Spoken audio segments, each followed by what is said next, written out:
Bom dia. Ó, já ia no boa tarde. Bom dia, pessoal. Vejam só, ontem a gente concluiu alguns passos, né, do estudo da embriologia. A gente parou aqui. Então, na gastrulação. Gastrulação é essa fase em que o embrião começa, né, a sofrer modificações mais profundas para que ele consiga se desenvolver. E aí, a gente tem aqui na gástrula, que é essa fase, né, em que ocorre essa embolia, que o embrião, como falei antes, se dobra e vai formar essa abertura aqui, que é chamada de blastóporo. Dessa fase aí, né, nessa fase aparece essa estrutura muito importante aqui, que é o blastóporo, que é essa abertura. E aqui dentro, o arquíntero, né? Então, essa cavidade aqui, que é o arquíntero, é chamada também de intestino primitivo do embrião. O blastóporo é classificado de duas maneiras, né? Os animais, na verdade, são classificados de duas maneiras, a partir da estrutura a qual o blastóporo vai dar origem. Por exemplo, protostômios, prode antes, né? Então, a estrutura anterior, no qual o blastóporo irá formar a boca do embrião ou do feto, né? E deuterostômios são animais em que o blastóporo vai formar o ânus do embrião, o ânus do feto, né? Nós humanos, equinodermos e cordados, somos deuterostomados, ou seja, a primeira abertura que aparece no nosso embrião dá origem ao ânus. Pensem bem, se o arquêntero é o intestino primitivo, né? Então, nos animais superiores que eu digo assim, na questão do desenvolvimento embrionário, o blastóporo vai dar origem ao ânus, tá? Outra coisa interessante também de lembrar é que aqui vão aparecer folhetos embrionários. A endoderme, que é esse folheto que recobre aqui por dentro, e aqui por baixo, esse primeiro folheto, que seria um folheto? Um tecido muito fininho, formado pelas primeiras células que originaram esse embrião, tá? E aqui por fora, a ectoderme. Então, ecto de fora e endo de dentro, né? Ectoderme e endoderme, formando aí essa estrutura, tá?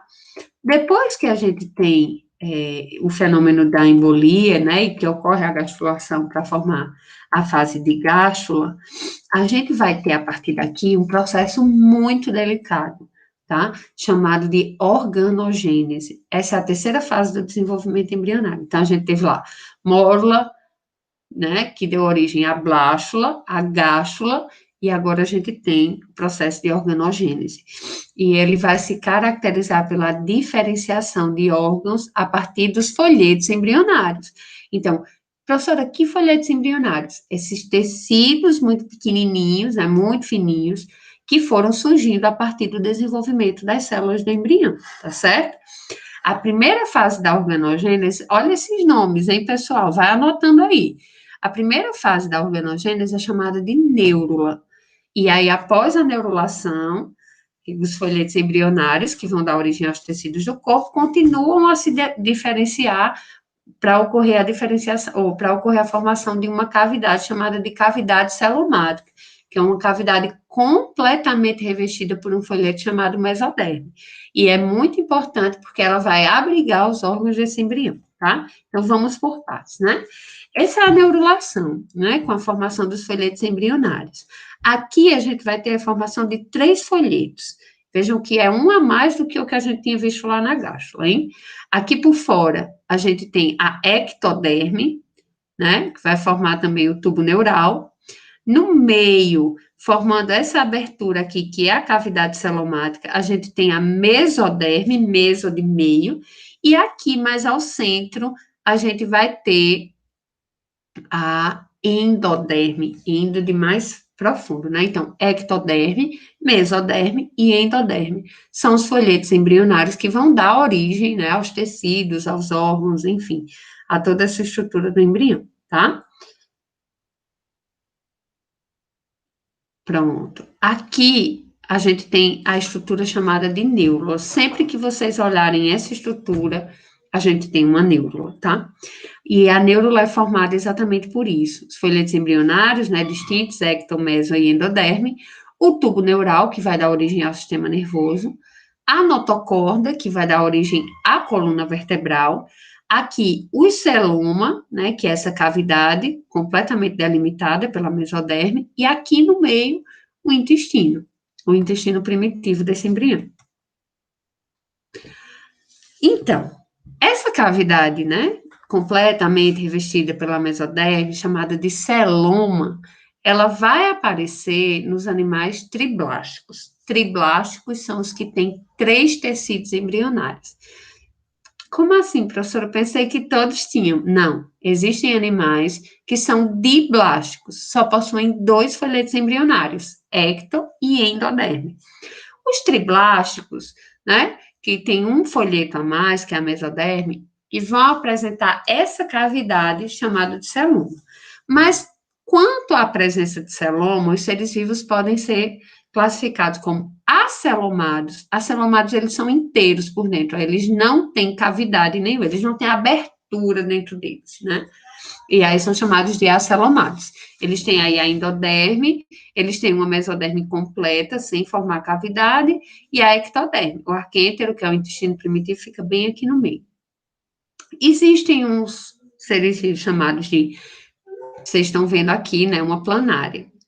Aqui, vocês estão vendo um verme que é um triblástico pseudocelomado. O que seria um pseudoceloma, gente? Um celoma verdadeiro, só para vocês entenderem, tá? Um celoma verdadeiro é uma cavidade completamente revestida pela mesoderme. Então, é como se eu abrisse uma abertura dentro de uma coisa inteira, né? Então, ele está aqui, ó, completamente revestido pela mesoderme. A gente tem aqui a ectoderme, aqui dentro o endoderme, e revestindo aqui esse celoma, a gente tem a mesoderme. Então, uma cavidade completamente revestida pela mesoderme. Um pseudoceloma, um celoma falso, ele é uma abertura, mas ele não é completamente revestida pela mesoderme. Ele tem aqui, ó, a mesoderme do lado de fora, mas aqui do lado de dentro é endoderme. Então, ele tem um revestimento por fora de mesoderme, mas por dentro ele está conectado à endoderme, tá? Então, não é uma abertura completamente revestida pela mesoderme. Isso é um pseudoceloma. Então, quanto à presença de celoma, nós temos acelomados, pseudocelomados e celomados que têm o celoma verdadeiro, tá? A partir dos anelídeos aí, até nós, seres humanos, né, até os mamíferos, e segue. Então, aí, ó, animais com essa única cavidade que vão dar origem ao arquêntero. São os acelomados. Alguns outros são os pseudocelomados. O celoma não é verdadeiro porque não é totalmente revestido pelo mesoderme. No caso da lombriga, ó. E os celomados verdadeiros, a partir de moluscos, né, os anelídeos, equinodermos, enfim, outros seres vivos possuem esse celoma verdadeiro mesmo. Então, a gente já viu 3 folhetos embrionários, ecto, meso e endoderme. O que esses folhetos vão originar? A partir, depois da neurula, né? Esse embrião, ele parece que recebe um estalo para começar o seu desenvolvimento. E aí, cada um desses folhetos, a ecto que está de fora, a mesoderme que está ali no meio e a endoderme que está mais profunda, eles começam a se modificar a sua estrutura para dar origem a outras estruturas. Então, ó, a ectoderme, lembra que está na parte de fora, vai dar origem ao epiderme, né, a pele, e seus fâneros, a gente chama. O que são fâneros ou derivados cutâneos? Glândulas, pelos, chifres, cornos, tudo isso vem da ectoderme, tá? E estruturas do sistema nervoso central e periférico.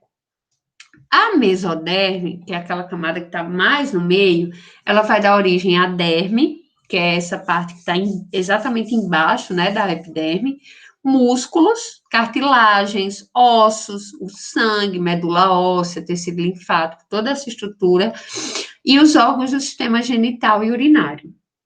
E a endoderme, que está mais profundo, vai dar origem ao epitélio de revestimento do trato digestivo, então, a esse epitélio que reveste o nosso sistema digestivo, ao fígado e ao pâncreas, que são glândulas muito importantes, no caso do pâncreas, né, que vai secretar substâncias importantíssimas, e é o sistema respiratório.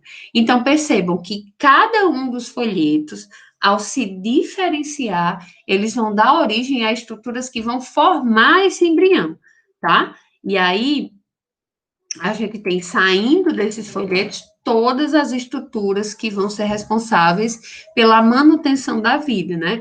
Todos os sistemas, as nossas estruturas, e aí começam a se formar a partir daí para chegar até o embrião, tá? Sendo que umas estruturas vão se desenvolver nos primórdios, né, nas primeiras semanas, nos primeiros meses, e outras estruturas, como o pulmão, por exemplo, vão amadurecer ao longo do processo de desenvolvimento desse embrião, certo? Mas a gente chega aqui, a gente para por aqui, e eu gostaria que vocês anotassem, né, no caderno de vocês, fizessem um quadrozinho, um resumo, mostrando um pouquinho do que cada estrutura dessa, né, vai formar, o que cada estrutura dessa compõe, para que a gente consiga organizar esse conhecimento, tá? Porque realmente são muitos nomes, são muitas estruturas, mas organizando bem a gente consegue entender todas, né? Um cheiro bem grande e até daqui a pouco, tá?